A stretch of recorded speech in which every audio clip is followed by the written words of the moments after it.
बिस्मिल्लाहिर्रहमानिर्रहीम। अस्सलाम वालेकुम व रहमतुल्लाहि व बरकातुहू।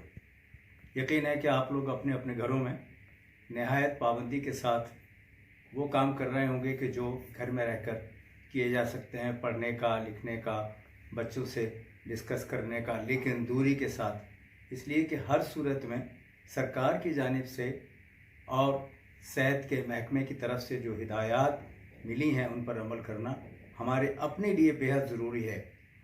और यही वजह है कि स्कूल्स, कॉलेजेस और तालीमी अदारे और यूनिवर्सिटीज़ भी बंद हैं मौजूद इस वक्त कैफियत में, और तलबा अपने अपने घरों में यकीनन तैयारी कर रहे होंगे अपने इम्तहानात की। इम्तहानात के शेड्यूल का ऐलान तो किया जा चुका है, अल्लाह करे कि इस पर अमल हो और यकीनन इंशाअल्लाह होगा।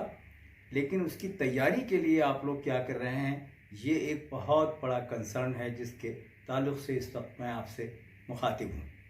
देखिए, इसको अपना फ़र्ज़ समझ के ज़ियाउद्दीन यूनिवर्सिटी एग्ज़ामिनेशन बोर्ड ने जो तजवीज़ दी है और जो काम शुरू कर दिया है आज की तारीख़ से, वो आपके साथ शेयर करना मकसूद है।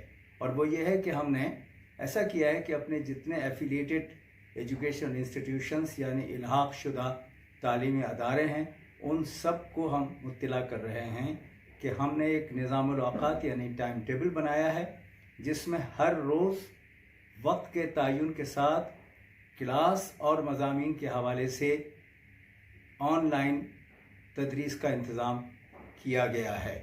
यानी ये बता दिया जाएगा कि किस दिन किस क्लास के किस मज़मून की तदरीस होगी और वो किस वक्त से किस वक्त तक होगी। उसके लिए हम अपने तमाम इलाक़ शुदा तालीमी अदारों के जो नंबर हमारे पास मौजूद हैं उनसे रब्ता करें और उनसे ये गुजारिश कर रहे हैं कि जिन तालीम दोस्त और इल्म दोस्त लोगों ने रज़ाकाराना तौर पर अपनी महारत को हमसे शरीक होकर हमसे शेयर किया है, उससे पूरा इस्तिफ़ादा किया जाए और साथ ही अपने तमाम तलबा को बाखबर कर दिया जाए कि कब किस क्लास की और कौन से मज़मून की तदरीस का इंतज़ाम किया जा रहा है, ताकि वो उससे पूरी तरह बहरामंद हों। और साथ ही अगर आपके पास ये इत्तला ना आए उस नंबर पर कि जो आपने ख़ुद हमें दिए हुए हैं, तो आप भी रब्ता कायम कर सकते हैं। वो नंबर भी आपको दिया जा रहा है इस लिंक के साथ, ताकि आप ख़ुद रब्ते में आ जाएं। और इंतहाई इम्कानी कोशिश ये होनी चाहिए कि तलबा अपनी बिसात को सामने रखते हुए लियाकत के और सलाहियत के हिसाब से शफ़ाफ इम्तहानात की तैयारी वो कर सकें। वमा अलैना इल्लल बलाग।